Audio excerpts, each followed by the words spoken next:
श्रीमद् भागवत महापुराण द्वितीय स्कंद तीसरा अध्याय। कामनाओं के अनुसार विभिन्न देवताओं की उपासना तथा भगवत भक्ति के प्राधान्य का निरूपण। श्री सुखदेव जी ने कहा, परीक्षित, तुमने मुझसे जो पूछा था कि मरते समय बुद्धिमान मनुष्य को क्या करना चाहिए, उसका उत्तर मैंने तुम्हें दे दिया। जो ब्रह्म तेज का इच्छुक हो वह बृहस्पति की, जिसे इंद्रियों की विशेष शक्ति की कामना हो वह इंद्र की, और जिसे संतान की लालसा हो वह प्रजापतियों की उपासना करे।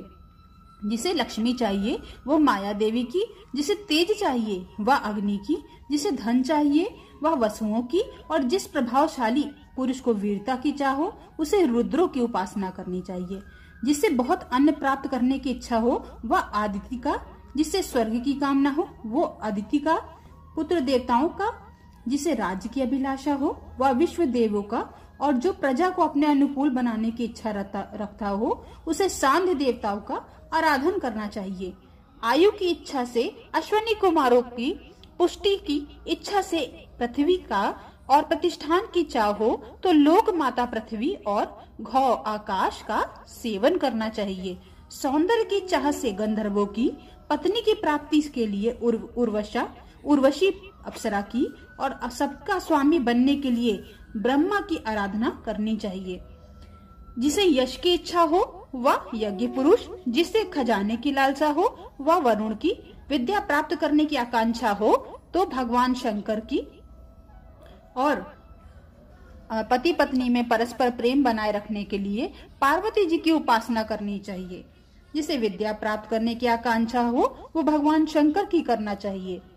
धर्म उपार्जन करने के लिए विष्णु भगवान की, वंश परंपरा की रक्षा के लिए पितरों की, बाधाओं से बचने के लिए यक्षों की, और बलवान होने के लिए मरुदगणों की आराधना करनी चाहिए। राज्य के लिए मनवंतरों के अधिपति देवों को, अभिचार के लिए निवृत्ति के, भोगों के लिए चंद्रमा को, और निष्कामता प्राप्त करने के लिए परम पुरुष नारायण को भजना चाहिए। और जो बुद्धिमान पुरुष है वह चाहे निष्काम हो, समस्त कामनाओं से युक्त हो अथवा मोक्ष चाहता है, उसे जो तीव्र भक्ति योग के द्वारा केवल पुरुषोत्तम भगवान की ही उपासना करनी चाहिए। जितने भी उपासक हैं उनका सबसे बड़ा हित इसी में है कि वे भगवान के प्रेमी भक्तों का संग करके भगवान में अविचल प्रेम प्राप्त कर लें। ऐसे पुरुषों के सत्संग में जो भगवान की लीला कथाएं होती हैं उनसे उस दुर्लभ ज्ञान की प्राप्ति होती है, जिससे संसार सागर की त्रिगुणमयी तरंग मालाओं के थपेड़े शांत हो जाते हैं। हृदय शुद्ध होकर आनंद का अनुभव करने लगता है। इंद्रियों के विषय में आसक्ति नहीं रहती।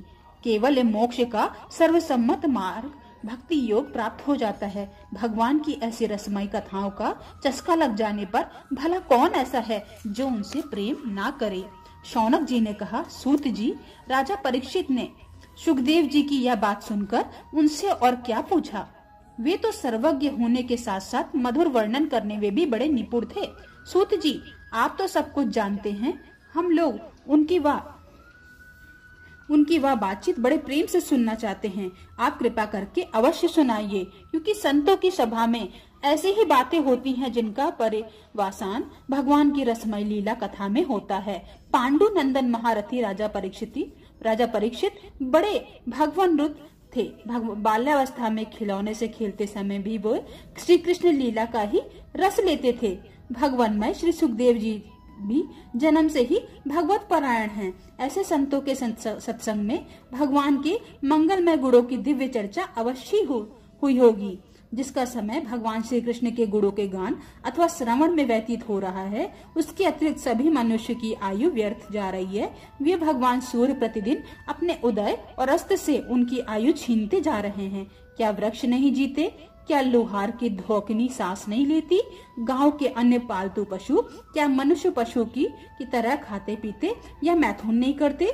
जिसके कान में भगवान श्री कृष्ण की लीला कथा अभी नहीं पड़ी, वह नर पशु कुत्ते, ग्राम सुकर, ऊंट और गधे से भी गया बीता है।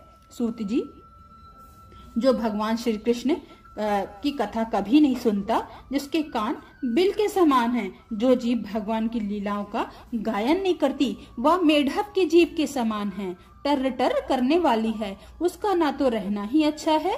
जो सिर कभी भगवान श्री कृष्ण के चरणों में नहीं झुकता, वह रेशमी वस्त्र से सुसज्जित और मुकुट से युक्त होने पर भी बोझा मात्र ही है। जो हाथ भगवान की सेवा पूजा नहीं करते वे सोने के कंगन भूषित होने पर भी मुर्दे के हाथ हैं। जो आंखें भगवान की याद दिलाने वाली मूर्ति, तीर्थ, नदी आदि का दर्शन नहीं करती वे मोरों के पंख में बने हुए आंखों के चिन्ह से समान निरर्थक है। मनुष्य के वे पैर चलने की शक्ति रखने पर भी चलने वाले पेड़ों जैसे ही हैं, जो भगवान की लीला स्थलियों की यात्रा नहीं करते। जिस मनुष्य ने भगवत प्रेमी संतों के चरणों की धूल कभी सिर पर नहीं चढ़ाई वह जीता हुआ भी मुर्दा है। जिस मनुष्य ने भगवान के चरणों में चढ़ी हुई तुलसी की सुगंध लेके उसकी सराहना नहीं की है वह श्वास लेता हुआ भी श्वास रहित शव है। सूत जी, वह हृदय नहीं लोहा है जो भगवान के मंगलमय नामों का श्रवण कीर्तन करने पर भी पिघलकर उन्हीं की ओर बह नहीं जाता।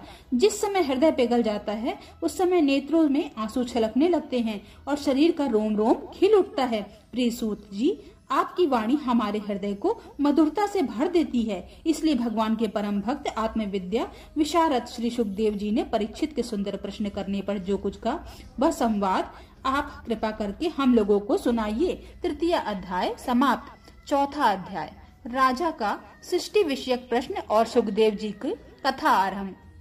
श्री सूत जी कहते हैं, सुखदेव जी के वचन भगवत तत्व का निश्चय कराने वाले थे। उत्तरानंदन राजा परीक्षित ने उन्हें सुनकर अपनी शुद्ध बुद्धि भगवान श्री कृष्ण के चरणों में अनन्य भाव से समर्पित कर दी है। शरीर, पत्नी, पुत्र, महल, पशु, धन, भाई बंधु और निकटस्थ राज्य में नित्य के अभ्यास के कारण उनकी दृढ़ ममता हो गई थी। एक क्षण में ही उन्होंने उस ममता को त्याग कर दिया। शौनक आदि ऋषियों महामनस्वी परीक्षित ने अपनी मृत्यु का निश्चय समय जान लिया था, इसलिए उन्होंने धर्म, अर्थ और काम से संबंध रखने वाले जितने भी कर्म थे उनका संन्यास कर दिया। इसके बाद भगवान श्री कृष्ण के सुदृढ़ आत्म भाव को प्राप्त होकर बड़ी श्रद्धा से भगवान श्री कृष्ण की महिमा सुनने के लिए उन्होंने श्री सुखदेव जी से यही प्रश्न किया कि जिसे आप लोग मुझसे पूछ रहे थे। परीक्षित ने पूछा, भगवत स्वरूप मुनिवर, आप परम पवित्र और सर्वज्ञ हैं। आपने जो कुछ भी कहा है वह सत्य एवं उचित है। आप ज्यों जो भगवान की कथा कहते जा रहे हैं त्यों तो मेरे अज्ञान का पर्दा फटता जा रहा है। मैं आपसे फिर भी यह जानना चाहता हूँ कि भगवान अपनी माया से इस संसार की सृष्टि कैसे करते हैं। इस संसार की रचना तो इतनी रहस्यमयी है कि ब्रह्मादि समर्थ लोकपाल भी इसके समझने में भूल कर बैठते हैं। भगवान कैसे इस विश्व की रक्षा और फिर संहार करते हैं। अनंत शक्ति परमात्मा किन किन शक्तियों का आश्रय लेकर अपने आप को ही खिलौना बनाकर खेलते हैं। वे बच्चों के बनाए हुए घरौंदों की तरह ब्रह्मांडों को कैसे मिटाते हैं और फिर किस प्रकार बात की बात में मिटा देते हैं। भगवान श्री हरि की लीलाएं बड़ी ही अद्भुत अचिंत्य है। इसमें संदेह नहीं है कि बड़े बड़े विद्वानों के लिए भी उनकी लीला का रहस्य समझना अत्यंत कठिन प्रतीत होता है। भगवान तो अकेले ही हैं। वे बहुत से कर्म करने के लिए पुरुष रूप से प्रकृति के विभिन्न गुणों को एक साथ ही धारण करते हैं अथवा अनेकों अवतार ग्रहण करके उन्हें क्रमशः धारण करते हैं। मुनिवर, आप वेद और ब्रह्म तत्व दोनों के पूर्ण मर्मज्ञ हैं, इसलिए मेरे इस संदेह का निवारण कीजिए। सूत जी कहते हैं, जब राजा परीक्षित ने भगवान के गुणों का वर्णन करने के लिए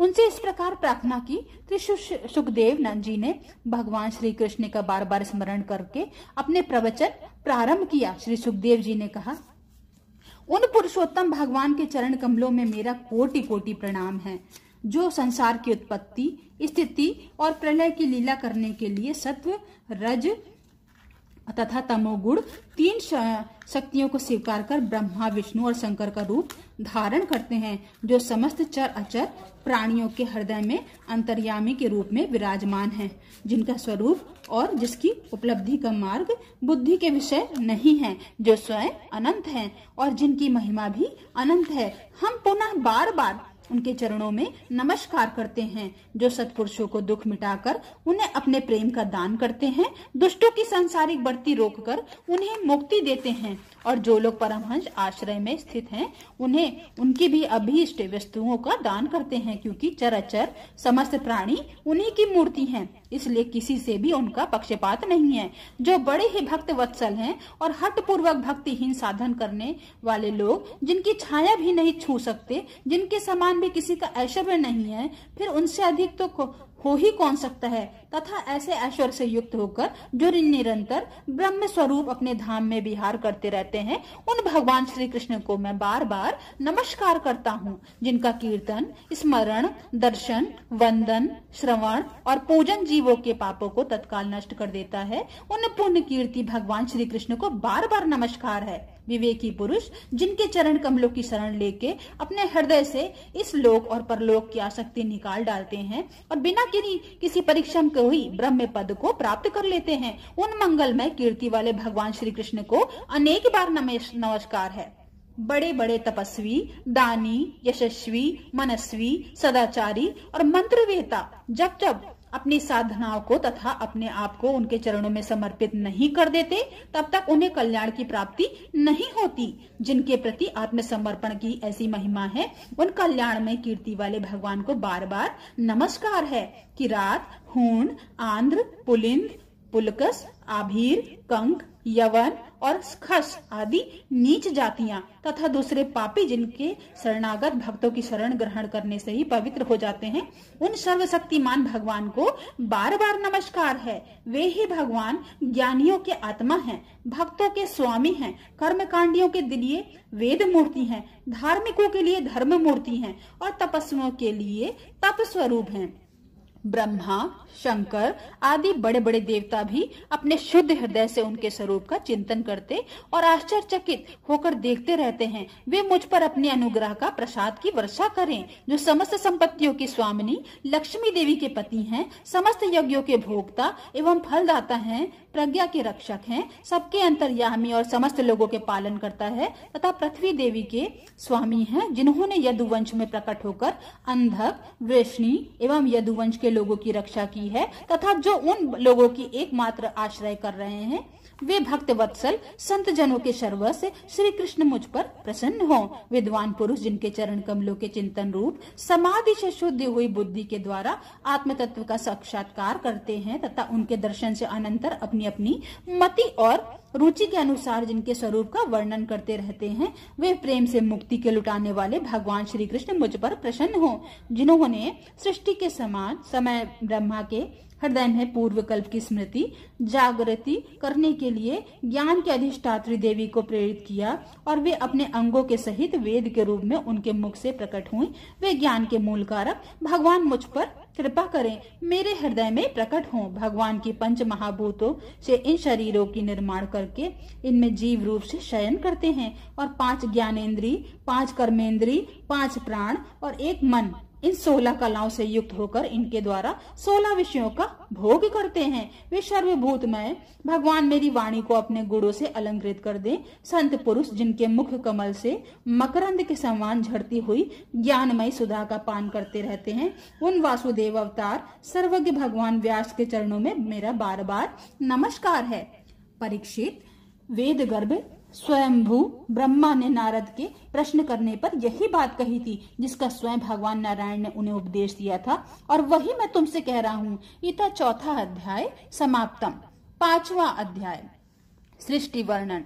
नारद जी ने पूछा, पिताजी आप केवल मेरे ही नहीं सबके पिता समस्त देवताओं के श्रेष्ठ एवं सृष्टि करता है, आपको मेरा प्रणाम है। आप मुझ पर वह ज्ञान दीजिए जिससे आत्म तत्व का साक्षात्कार हो जाता है। पिताजी संसार का क्या लक्षण है, इसका आधार क्या है, इसका निर्माण किसने किया, इसका प्रलय किससे होता है, यह किसके अधीन है और वास्तव में यह है क्या वस्तु, आप इसका तत्व बतलाइए। आप तो यह सब कुछ जानते हैं क्योंकि जो कुछ हुआ है, हो रहा है या होगा उसके स्वामी आप ही हैं। यह सारा संसार हथेली पर रखे हुए आंवले के समान आपकी ज्ञान दृष्टि के अंतर्गत ही है। पिताजी आपको यह ज्ञान कहाँ से मिला, आप किसके आधार पर ठहरे हुए हैं, आपका स्वामी कौन है और आपका स्वरूप क्या है। आप अकेले हुई अपनी माया से पंचभूतों के द्वारा प्राणियों की सृष्टि कर लेते हैं, कितना अद्भुत है। जैसे मकड़ी अनायास ही अपने मुख से जाला निकालकर उसमें खेलने लगती है, वैसे ही आप अपनी शक्ति के आश्रय से जीवों को अपने में ही उत्पन्न करते हैं, फिर भी उनमें कोई विकार नहीं होता। जगत के नाम, रूप और गुणों से जो कुछ जाना जाता है उसमें मैं ऐसी कोई सत, असत, उत्तम, मध्यम या अधम वस्तु नहीं देखता जो आपके सिवा और किसी से उत्पन्न हुई है। इस प्रकार सबके ईश्वर होकर भी आपने एकाग्र चित्त से घोर तपस्या की है। इस बात की मुझे मोह के साथ साथ बहुत बड़ी शंका भी हो रही है कि आपसे बड़ा भी कोई है क्या? पिताजी, आप सर्वज्ञ और सर्वेश्वर हैं।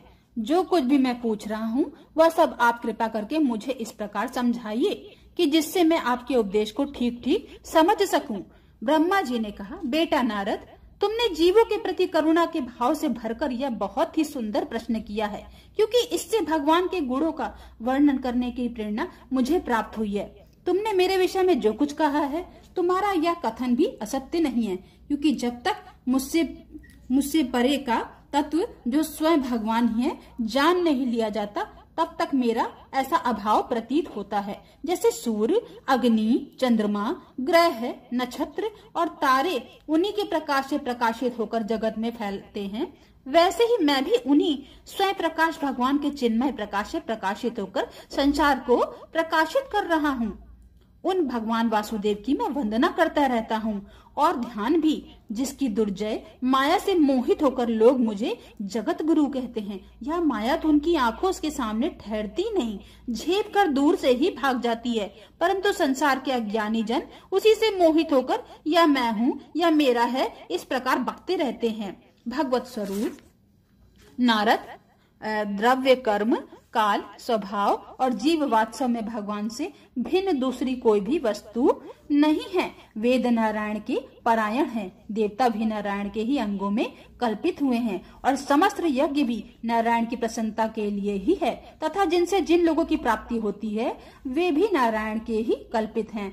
सब प्रकार से योग भी नारायण की प्राप्ति की हेतु है। सारी तपस्याएं नारायण की ओर ही ले जाने वाली है। ज्ञान के द्वारा भी नारायण ही जाने जाते हैं। समस्त साध्य और साधनों का पर्यवसान भगवान नारायणों में ही है। वे दृष्टा होने पर भी ईश्वर हैं, स्वामी हैं, निर्विकार होने पर भी सर्वस्वरूप हैं। उन्होंने ही मुझे बनाया है और उनकी दृष्टि से ही प्रेरित होकर मैं उनके इच्छानुसार सृष्टि रचना करता हूँ।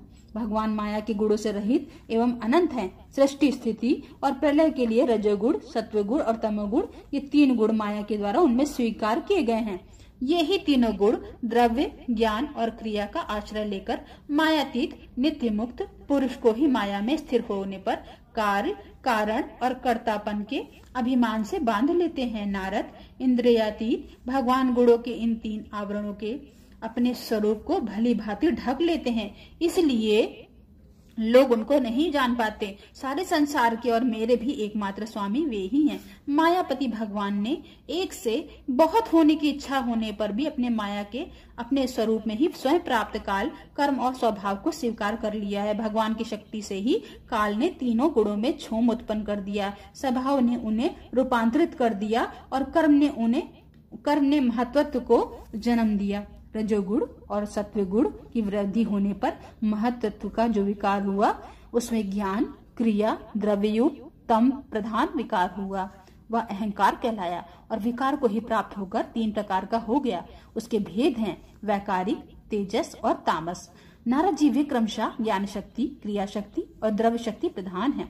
जब पंच महाभूतों के कारण रूप तामस अहंकार में विकार हुआ तब उनसे आकाश की उत्पत्ति हुई। आकाश की तन्मात्रा और गुण शब्द है। इस शब्द के द्वारा ही दृष्टा और दृश्य का बोध होता है। जब आकाश में विकार हुआ तब उससे वायु की उत्पत्ति हुई। उसका गुण स्पर्श है, उसके कारण का गुण या आ जाने से यह शब्द वाला भी नहीं है। इंद्रियों में स्फूर्ति, शरीर में जीवनी शक्ति और ओज और बल इसी के रूप हैं। काल, कर्म और स्वभाव से वायु में भी विकार हुआ, उससे तेज की उत्पत्ति हुई। इसका प्रधान गुण रूप है। साथ ही इसके कारण आकाश और वायु के गुण शब्द एवं स्पर्श भी इसमें हैं। तेज के विकार से जल की उत्पत्ति हुई, इसका गुण है रस। कारण तत्वों के गुण शब्द, स्पर्श और रूप भी इसमें हैं। जल के विकार से पृथ्वी की उत्पत्ति हुई, इसका गुण है गंध।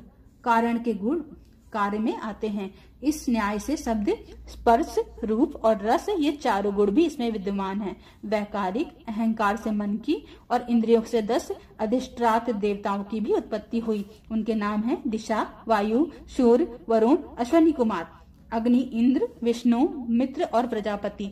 तेजस अहंकार के विकार से श्रोत, त्वचा, नेत्र, जिह्वा, जिह्वा और घ्राण ये 5 ज्ञानेन्द्रिय एवं वाक, हस्त, पाद, गुदा, एवं जननेन्द्रिय, ये 5 कर्मेंद्रिय उत्पन्न हुई। साथ ही ज्ञान शक्ति रूप बुद्धि और क्रिया शक्ति रूप प्राण भी तेजस अहंकार से ही उत्पन्न हुए।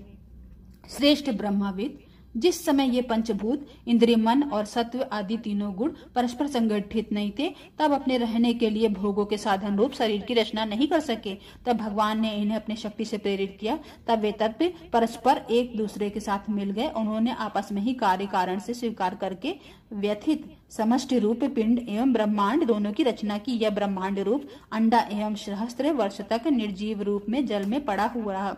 फिर काल कर्म और स्वभाव को स्वीकार करने वाले भगवान ने उसे जीवित कर दिया। उस अंडे को फोड़कर उसमें से वही विराट पुरुष निकला, जिसकी जंघा, चरण, भुजाएं, नेत्र, मुख और सिर सहस्त्रों की संख्या में हैं। विद्वान पुरुष उपासना के लिए उसी के अंग में समस्त लोग और उसमें रहने वाली वस्तुओं की कल्पना करते हैं। उसकी कमर से नीचे के अंगों में 7 पाताल की और उसके पेड़ों के ऊपर अंगों में 7 स्वर्ग की कल्पना की जाती है। ब्राह्मण इस विराट पुरुष की मुख हैं, भुजाएं छत्री हैं, जांघों में वैश्य और पैरों में शूद्र उत्पन्न हुए।